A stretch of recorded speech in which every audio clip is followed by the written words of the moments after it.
حضرت ابو موسیٰ اشعری رضی اللہ تعالیٰ عنہ روایت کرتے ہیں اور کہتے ہیں نبی کریم علیہ الصلوۃ والتسلیم اپنے چچا جان کے ساتھ ملک شام کی تجارت کے لیے جب گئے تو راستے میں طریقہ یہ ہوتا تھا کہ آپ کو یاد ہو، اگر بہت میں نے تو وہ زمانہ نہیں دیکھا، کچھ بزرگوں نے شاید دیکھا ہو کہ کئی علاقوں میں جو مساجد ہوتی تھی وہ سرائے کے طور پر بھی استعمال ہوتی تھی کہ لوگ اگر رات پڑ جائے، پیدل سفر ہوتے تھے نا، رات پڑ گئی تو مسجد میں ادھر ہی رہ جانا، اس لیے واش روم، یہ جو مسجد میں واش روم کا تصور شروع ہوا نا، باتھ روم جو بنانے کا رواج شروع ہوا مسجد میں، یہ اس لیے تھا کہ یہاں پہ مسافر رکے گا تو وہ کہاں جائے گا۔ محلے داروں کو مسجد کا واش روم استعمال کرنے کی اجازت نہیں ہونی چاہیے، معذرت الفاظ نہیں ہونا، کیونکہ ان کے گھر میں بھی تو ہے نا، ان کے گھر میں بھی تو ہے نا، تو یہ ہوتا تھا مسافروں کے لیے، کیونکہ مسجد ہوتی تھی، اللہ کا گھر ہے، کوئی بھی آتا وہاں رکتا ٹھہرتا، مسافر گزرتا تو وہ استعمال کرتا۔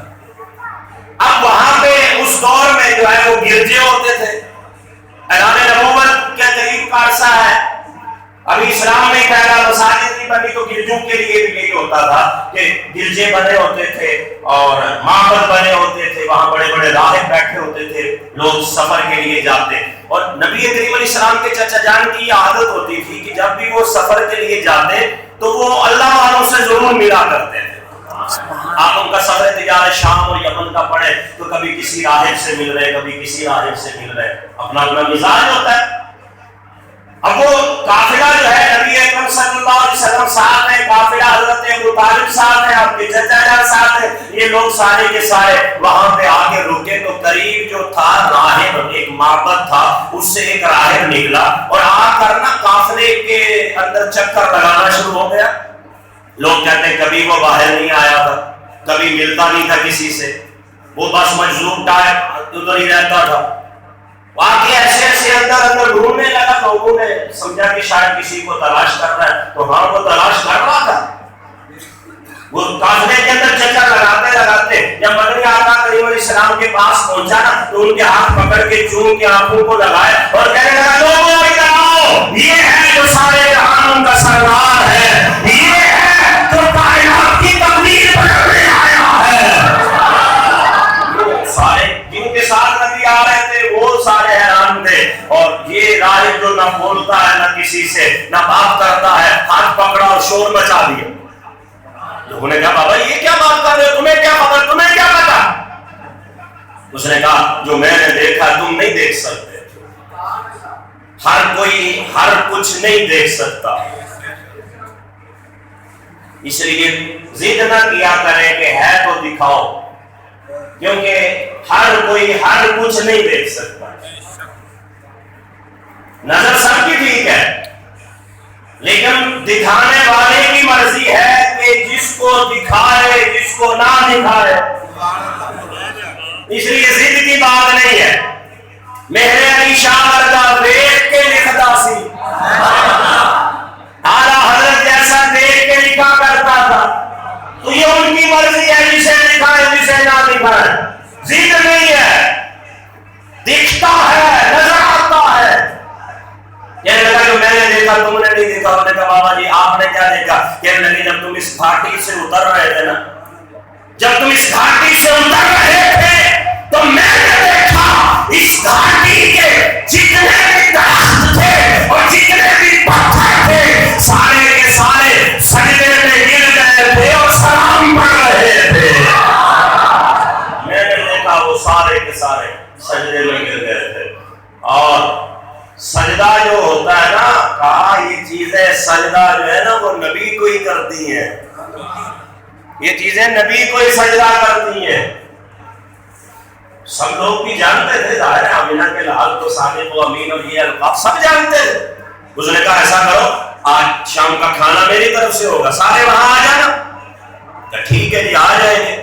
میرے آقا کریم علیہ الصلوۃ والتسلیم سامان تجارت سیٹ کر رہے ہیں، باقی لوگ چلے گئے سارے، وہ راہب کھڑا ہے راستے میں دروازے میں، سارے آگے بیٹھ گئے، انہوں نے کہا آجو بابا یہ آ گیا، ورنہ جیدے گئی محفل سجائی گیا،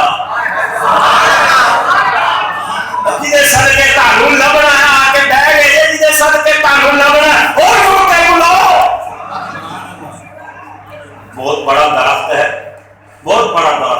اس کے سائے میں سب کو بٹھا دیا کھانے کے لیے. میرے آقا کریم علیہ السلام اپنے کام سے فارغ ہوئے, آقا کریم تشریف لا رہے. اب وہ جب تشریف لا رہے تو آ کر جب نبی وہاں رکے نا تو وہ اس درخت کے سائے میں سارے لوگ پہلے ہی بیٹھ چکے تھے, جگہ ہی نہیں, بیٹھنے کی جگہ نہیں ہے.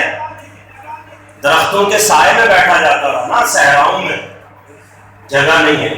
میرے آقا کریم علیہ الصلوۃ والتسلیم نا ایک سائڈ پہ جا کے دھوپ میں بیٹھ گئے. نبی اتنے بیٹھے, درخت نے سایہ ادھر ہو جاتا, وہ سارے دبے تے سارا درخت دا سایہ نبی دے اوتے ہے. اللہ اکبر, قربان جائے. یہاں جو بارگاہ ہے, امام ترمذی نے اس کو لکھا, مسند ابن ابی شیبہ نے اس کو لکھا, صحاح کی حدیث ہے. یہ چیزیں جتنی بھی آپ جنہیں جماعت کہہ دیتے ہو, پتھر ہے, جو کچھ بھی ہے, یہ نبی کا ثنا خوان ہے, صرف باتیں نہیں کرتا ہے. دو بڑی پیاری حدیثیں بخاری سے ہیں. غزوہ خندق ہے, خندق کافروں کے شہر سے تانگ آ کے کافروں کے بارے میں خبر آئی کہ کافر لشکر لے کر پھر مدینے پہ چڑھائی کرنے لگے. نبی کریم علیہ الصلوۃ والتسلیم نے خندق کا حکم دیا, جتنے بھی مدینے کے راستے تھے بڑے بڑے گہرے کھڈے بنا دیے جائیں, خندقیں بنا دی جائیں, تاکہ وہ لشکر اس کو عبور نہ کر سکے. آپ کو پتا ہوگا ہم تو دور نہیں رہے, یہ آپ جو نہر ہے, آپ کی چھوٹی چھوٹی نہریں بھی بنی ہوئی, ان پہ مورچے بنے ہو, دیکھا آپ نے فوجیوں کے مورچے بنے ہوتے. ہم بھی چلے جاؤ BRP کا نہر ہے یا مرید کے لیے کونوں جی اتنا اتنے مورچے ابھی بھی بنے ہوتے, نہری نظام ہے, اس پر مورچے بنے ہوتے ہیں. کیوں مورچے بنے ہوتے ہیں؟ اگر حالات خراب ہو جائے تو پل توڑ دیے جاتے ہیں, نہر سے پل ختم کر دیے جاتے ہیں, اور ان مورچوں میں بیٹھ کے دشمن کا مقابلہ کیا جاتا ہے, کیونکہ نہر کراس کرنا ادھر کام نہیں ہو سکتا. اس واسطے وہاں مورچے بنتے ہیں, اور سب سے پہلے جو یہ سسٹم ہے اسے ختم کیا جاتا ہے, پل وغیرہ ہٹایا جاتا ہے. خندقیں بنا دو تاکہ یہ لشکر جو ہے یہ پار نہ آ سکے. اب خندق کھود رہے ہیں. حضرت جابر رضی اللہ تعالیٰ عنہ کہتے ہیں کہ خندق کھودتے ہوئے نا ایک چٹان آ گئی, آپ بہت بڑی چٹان. کہتے ہیں ہم بڑے لوگ تھے, کئی 100 میں تھے, ہم نے بڑی کوشش کی, بڑا اس کو مارا, نہیں ٹوٹ رہا. ضدی کر بیٹھا, وہ جنہیں غارج ایک ضد کری بیٹھا سی. لیکن انہوں یہ کسی پتا کہ جڑا نبی کے نام ہے وہ میرے کو وڈا عاشق ہے. سبحان اللہ. دونوں عاشق تھے, کون پھر پیچھے ہٹے؟ وہ سوراخ بند کرنے والا بھی عاشق, سوراخ کرنے والا بھی عاشق ہے. ویٹ کے جانا, وہ کہنا نہیں میں نے ڈکنا, دونوں عاشق. اس لیے میرے نبی نے فیصلہ بھی نہیں دیا تھا کہ کون جیتا.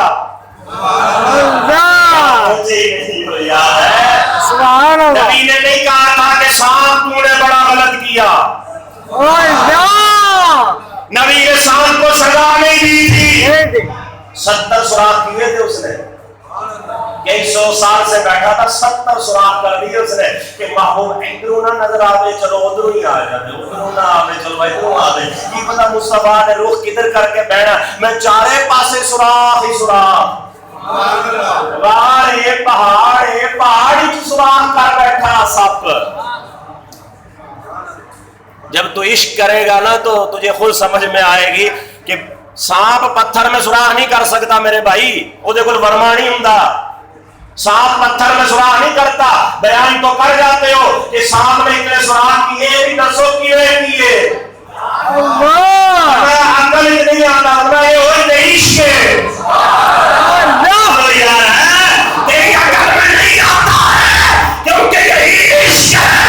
عشق پتھر میں سوراخ کروا دیتا ہے. نبی نے فیصلہ نہیں دیا کہ سب تو غلط کیتا ہے, صدیق تو ٹھیک کیتا ہے.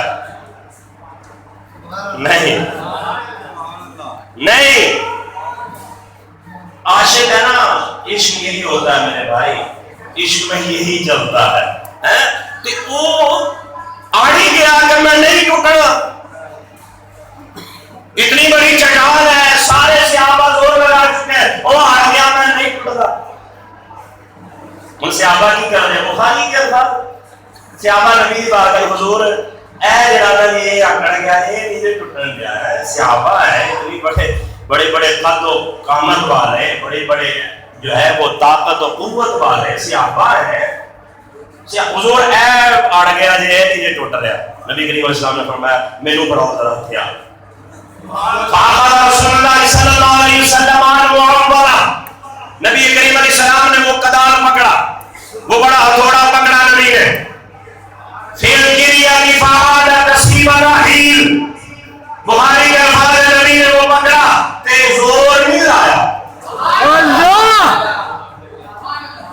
اے کر کے ماریا. ہزار صحابہ زور لا چکے نہیں ٹوٹیا, آیا نہیں ٹوٹنا میں. نبی نے یوں کر کے مارا, ریزہ ریزہ ہو گیا, ٹکڑے ٹکڑے. کسیب راہیل, چھوٹے چھوٹے پتھر بن گئے, ٹکڑے ٹکڑے ہو گیا. سبحان اللہ.